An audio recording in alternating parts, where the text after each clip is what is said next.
In a world where it seems totally normal to listen to a podcast about the Toronto Argonauts, it's the X's and Argos podcast. Welcome to the X's and Argos podcast, brought to you by Funny Bone Broth. My name is Ben Grant, joined as always by JB. We have a massive blockbuster week for you. There was a huge trade the Argos made, sending Alden Darby to Winnipeg for potential left tackle Terry Poole. We also want to talk about the many other transactions the Boatmen made this week, including the signing of running back DJ Foster. And they had to release a number of players to get down to that magic 75 number. Plus, we've got the double blue game to talk about. Blue versus white happened yesterday. How did that look? What can we take out of it? And we want to do a sort of reflective piece on where we stand now.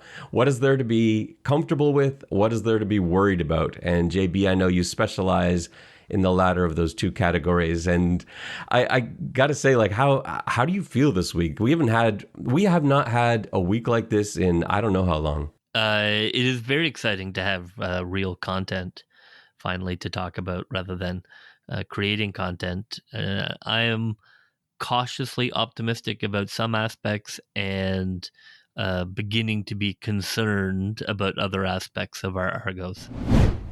So I know we have a lineup that we've laid out here. I think we're going to have trouble sticking to script because there's so many talking points on all of these different categories that we're going to try and come up with. But we'll try and keep it together. So let's get started into our first topic, the trade, the big trade, Alden Darby to Winnipeg, Terry Poole to Toronto. It is fascinating, I think. I think that there's probably a whole bunch of things going on with it, but let's start just by looking at the players before we start delving into motivation. So Alden Darby, it's such a surprise to me because he's a defensive leader. He's one of the few guys that they kept around, and to me was sort of like the core of this defensive unit because it was him that had the relationship with Shaq Richardson, and it's him that is known as sort of the big communicator back there at free safety, and I loved him in that spot.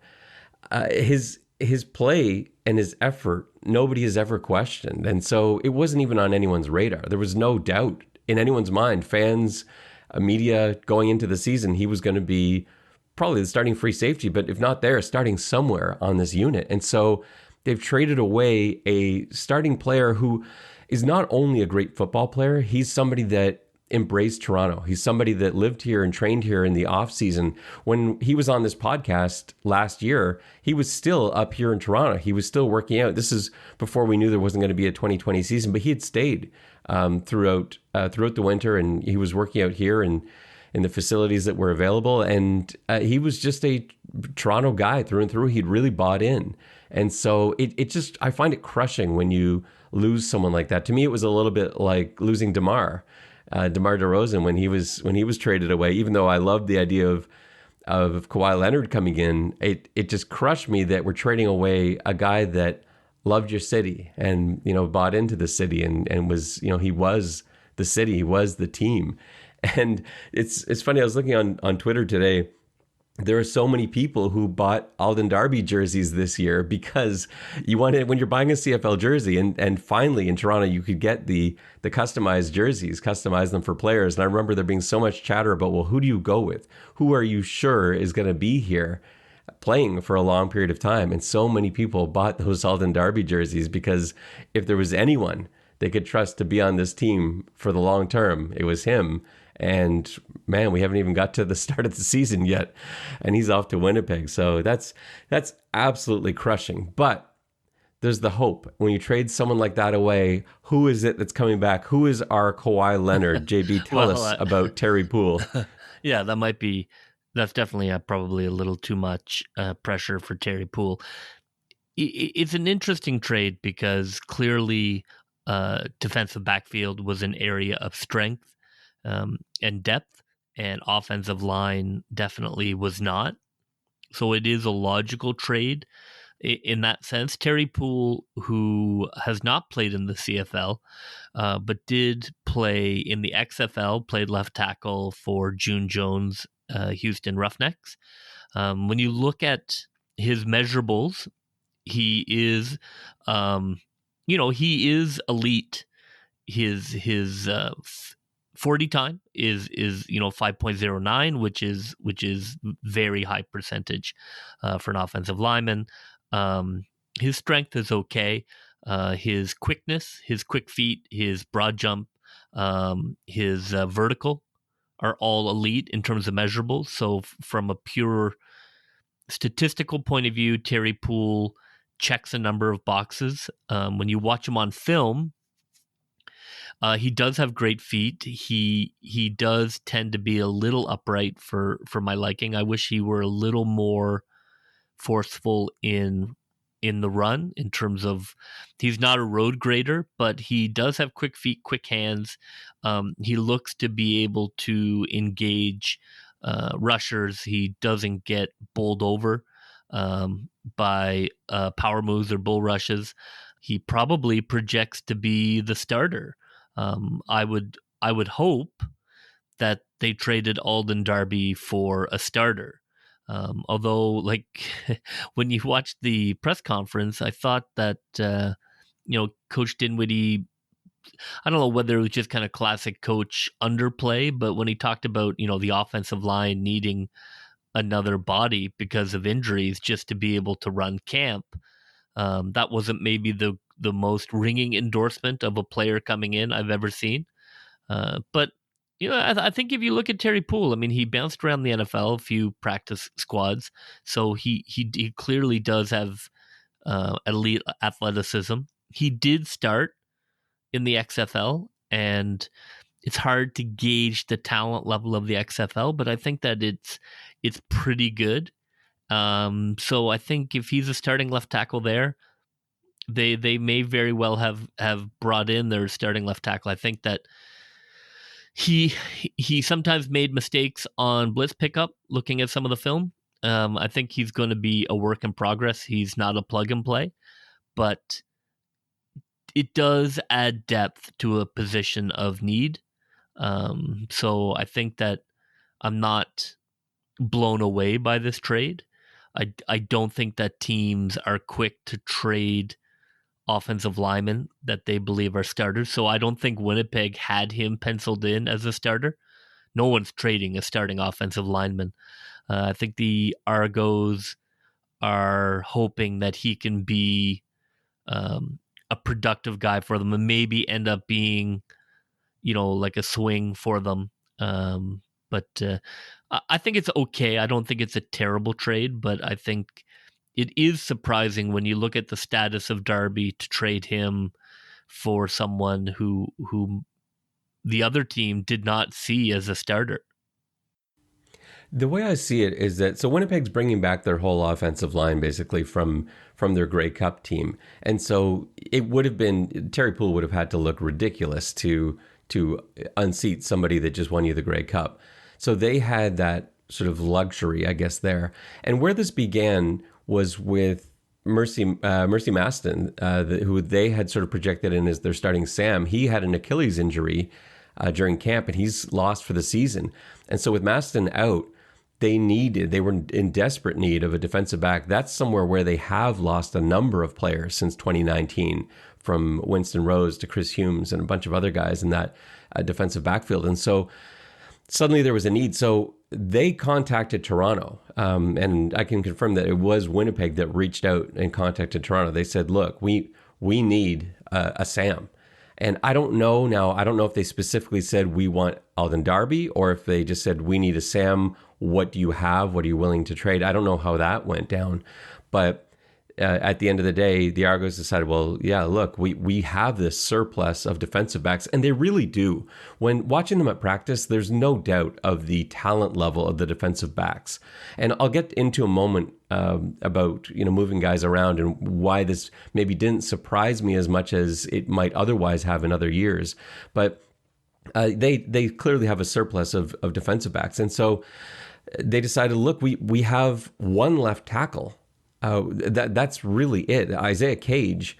And if he goes down, which he did in 2019, you remember he looked great for the first few games of the year, but then he was lost for most of the rest of the season. And if that happens again, there just isn't anyone else on the left side. Now, I personally think Terry Poole is coming in to be a starter. It may not be week 1, but I don't think you trade a guy like Alden Darby to bring in a backup O-lineman. So I think no matter when it is, the long-term plan is for Terry Poole to be a starter, and long-term this season, I mean. So I would almost guarantee that he will be a starting left tackle somewhere in the early to mid-season, because again, I just don't think you make the move otherwise. I agree. I think from an Argos point of view, I don't think he's a camp body. It is interesting depending on what they thought of Darby and what position, because he clearly is not the best Sam on this Argos team. I don't even think he's the third best Sam. I think you and I both had really kind of penciled him in as the free safety. And if they didn't believe he was their free safety, then I think the trade makes even more sense, because, Sam is a position of pretty good depth. And on the kind of non-X's and O's level, it probably doesn't hurt that they're bringing in another new guy, that when you bring in a brand new coaching staff, one of the challenges you have is getting the players who were there before to buy in, to understand the new ways of doing it. It's just a natural challenge at any level of football.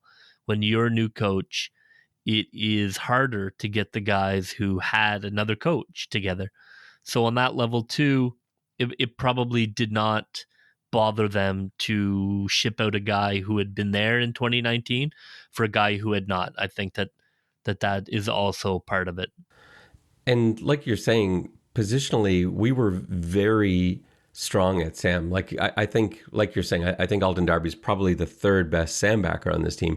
I personally think he's the best free safety on the team, but I also like a really aggressive style of free safety, which maybe didn't necessarily suit the Argos defense. At practice, I did see Darby gamble a few times, but that's what I love about Darby. He takes gambles. He terrifies quarterbacks because you don't know what he's going to do. He's not just playing center field back there. And there were a few times in practice where he was burned early in practice. We're talking, the first few days of practice. And then the next time I was back, suddenly they're moving him around a little bit. I don't think he's the right guy at boundary corner. And so I don't think I ever saw him line up there.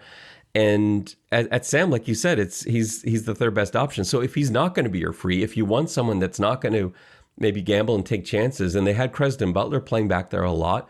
Now, personally, I prefer Darby's style to Cresden's style at free, but maybe that's what they're looking for. Cresden Butler kept everything in front of him.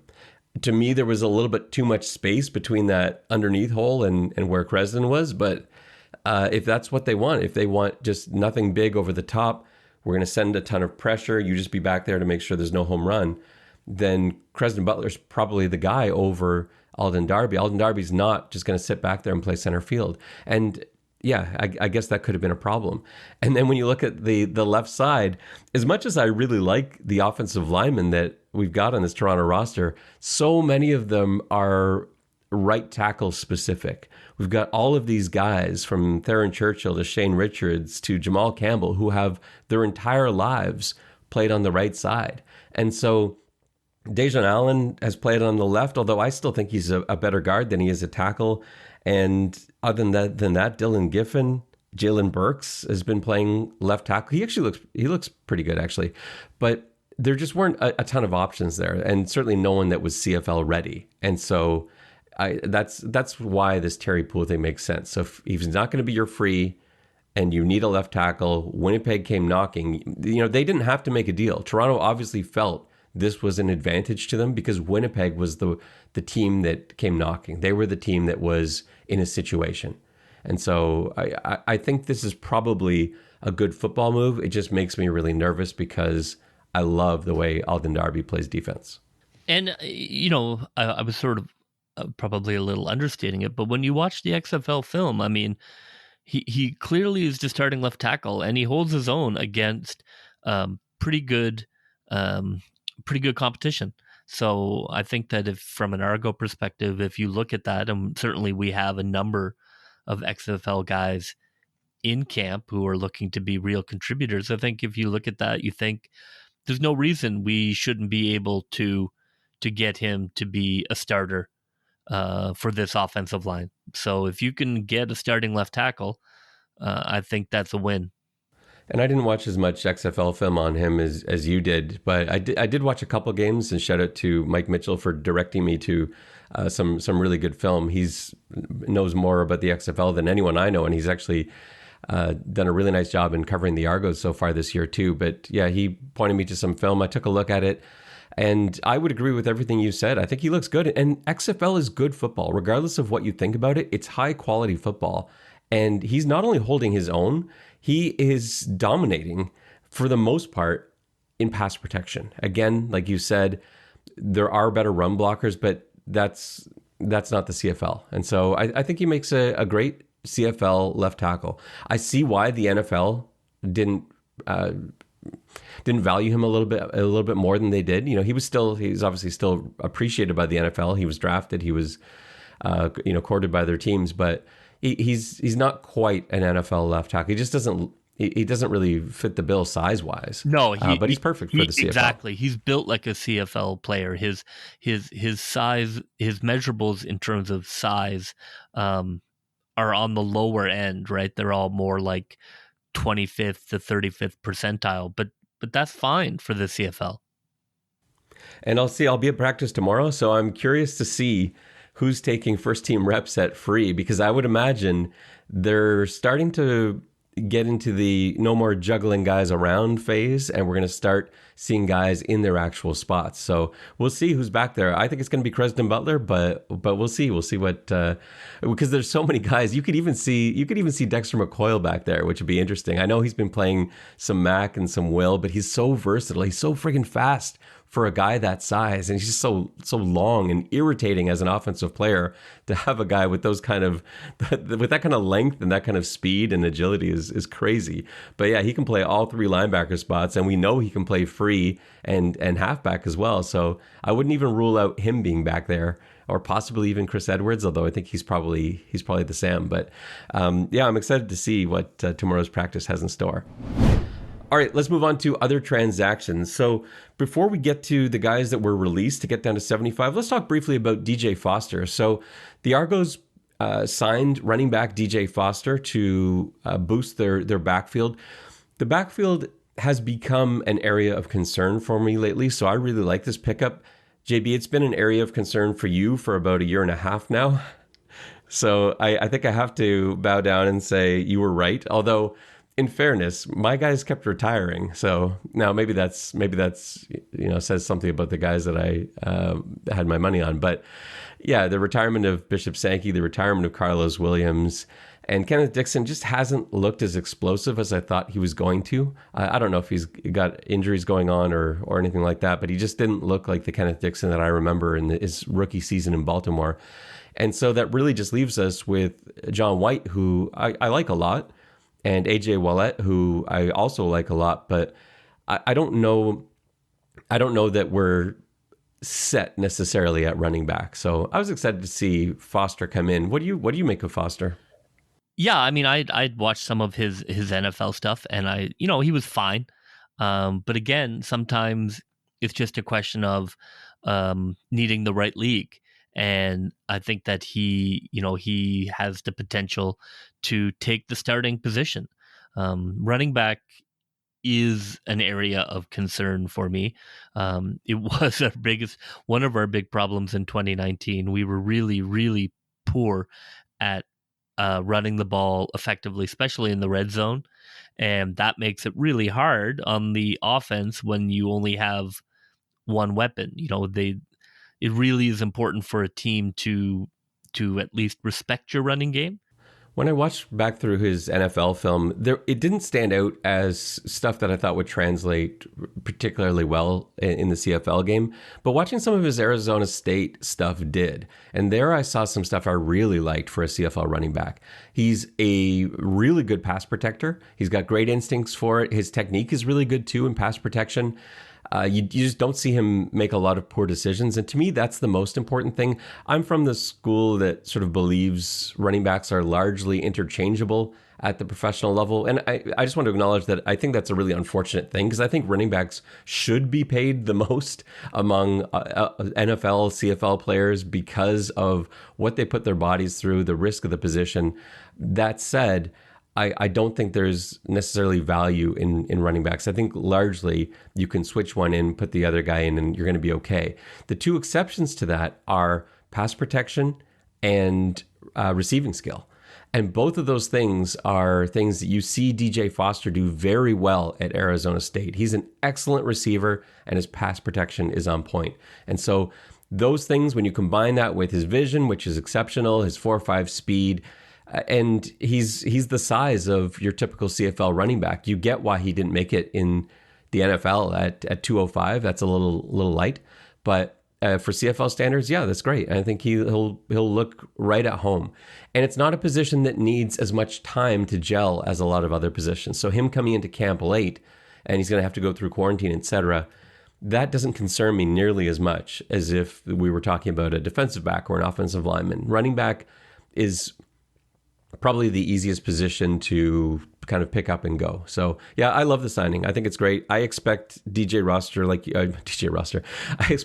Foster to compete for a roster spot. And I wouldn't be surprised. I would be surprised to see him at their opening day. That would shock me. I think that's John White's, but I wouldn't be surprised to see him make the team. Let's move on to the other transactions. So by the end of the day yesterday, Monday, the Argos had to get down to 75. Now, there's some really confusing things, as is always the case with CFL rosters.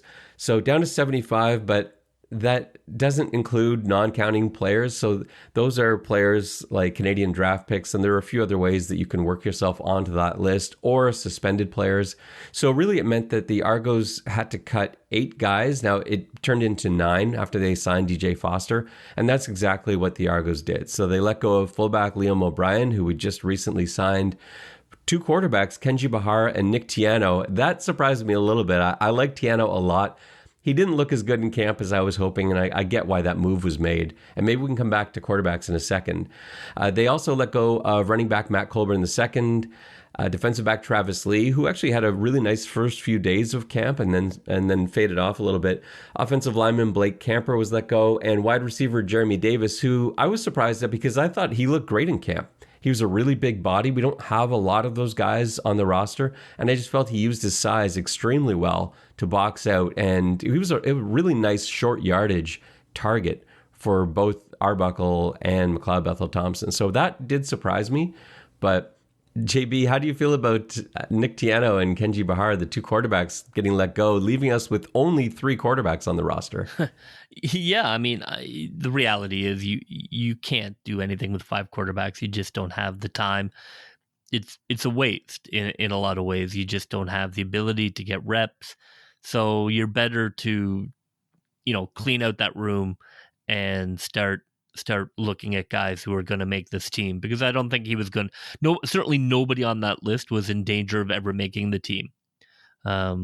So I think it's fine. I don't think it's really that big a deal in terms of these guys being cut, because of, there's still so many more cuts to go. I was a little surprised at Jeremy being on there. That was the only one that kind of surprised me a little bit. I think it speaks to the depth of the wide receiver room, which we talked about. Like, that was an area of real competition. And I think when it comes down to it, when all the guys are actually healthy, not on suspended list, I think there's going to be some surprising defensive line cuts too, because that's another room that has more talent than they can deal with.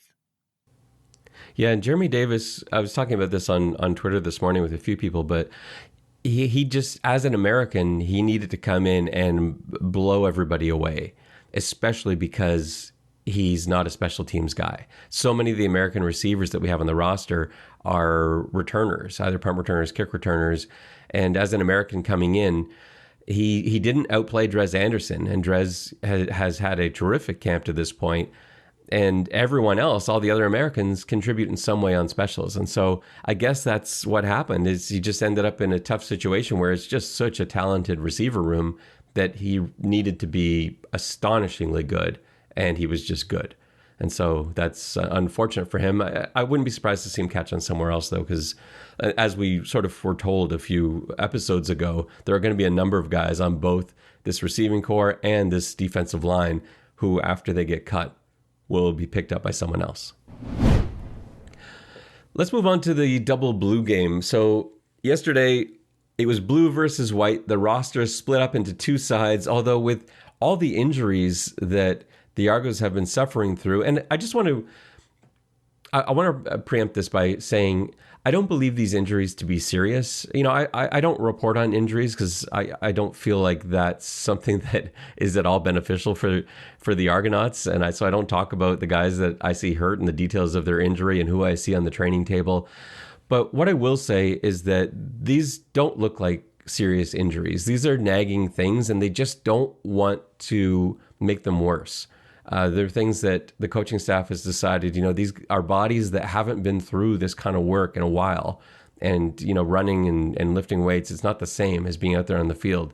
And they don't want these to turn into anything, especially groins and hamstrings and shoulders and things like that. And so there were so many guys sitting out of this double blue game that it wasn't really a true look at where we are right now.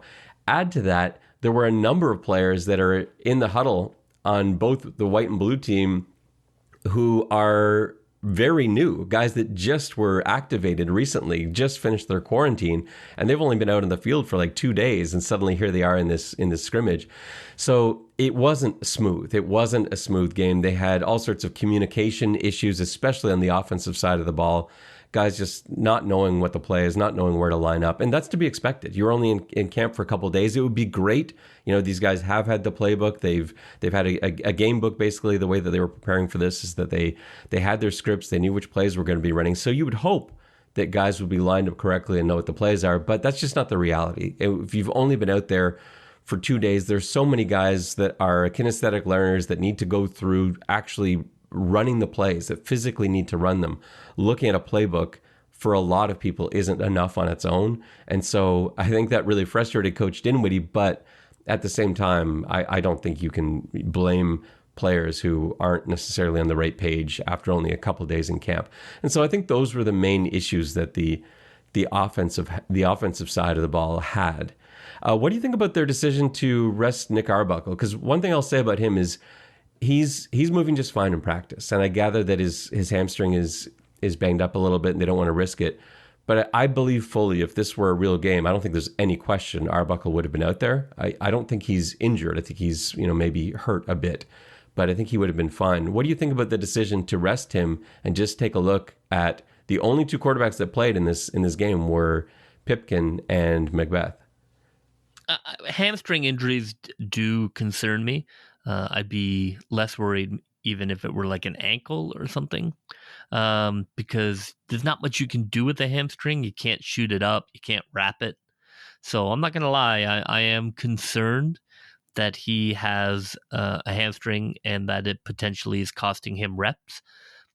I think that the scrimmage are really important reps. I wouldn't underplay it. I think it's not a huge deal, but I don't think it's not a deal that he missed out on scrimmage reps. Maybe they want to take a look to see if they want to keep a third quarterback. I don't think they do. I think they're probably just going to go with the two quarterbacks. The defense is clearly way ahead of the offense. We talked about that being probably the primary challenge for this Argos team, is that the defense is stacked. Lots of CFL veterans. Defense in general is usually faster than offense. It's less of a jigsaw puzzle. So like the defense is ready to roll. I think the concern is bringing in brand new coach, brand new playbook, brand new players.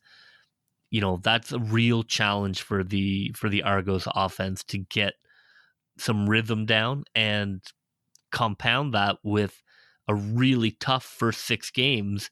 I think that it's really going to be a challenge for these coaches to get some rhythm in the camp that we have left. I guess that's why they get paid the big bucks. I think that that is a significant concern. I think that it is hard to get your offense firing on all cylinders just in camp when really everybody is learning it. And that's what concerns me. I want a starting quarterback taking 75% of the reps. I don't want it split between two people. I don't think that's how you should run an offense. So I am concerned about this injury, and I am concerned about how many reps Arbuckle is going to get as we start building towards Calgary. So my concern about Arbuckle is far less serious than I think yours. I would love if he had perfectly working hamstrings. That would make me very happy. But I just don't think it's that bad. And just, having watched him move around, I really don't think it's hampering his mobility. And he's also not a guy that has traditionally relied a lot on mobility in his brief time in the CFL. So I'm okay if he just sits back there and chucks the ball around. I think that's what he does best anyway. He is more agile this year and more mobile. He is actually very quick this year. Now, he's maybe been running a little bit less, but he doesn't look hampered out there, and he's not really missing practice reps either. So I'm not really worried about it from that standpoint. I think it's one of those things where they just thought, look, we want to see these other two guys anyway. We know Arbuckle's the guy. We want to see these other two guys and what they can do. There's another double blue game coming up. They're going to do a second one. And now if Arbuckle sits out of that game, now suddenly I'm worried. Now suddenly lights are flashing. But to me, I don't have any concerns really at all there. And as much as the huddle issues were frustrating for Coach Dinwiddie, and if I were coaching, I agree. That kind of thing drives me nuts. I hate when my players don't know plays. But from an outside point of view, I don't think that's a big deal. That will be resolved in a few days' time. It may even be resolved by tomorrow. So I'm not worried about that part of it either. There are two concerns I have from the double blue game, one on offense, one on defense. And I really want your perspective on the defensive one first, because you've been a defensive coordinator. I never have. Talk to me about the big play issue, because the one way in which the Argos offensive units were able to put points on the board against the defense was through big plays. How worried are you about the fact that the offense was able to throw down some big plays against this defense? Big plays are not a problem in my opinion. I think that when you're playing in a scrimmage, you're looking at positional responsibility and gap control and who is getting blown off blocks and who is able to stay on their man. And big plays tend to be a bust. And busts are easy to fix. Maybe easy is too strong, but you can fix a bust. What you can't fix is a team that can go down the field on you. If you have a team going down the field on you, and there is no worse feeling as a defensive coordinator when it's happening. It's like a boat with 5 leaks in it.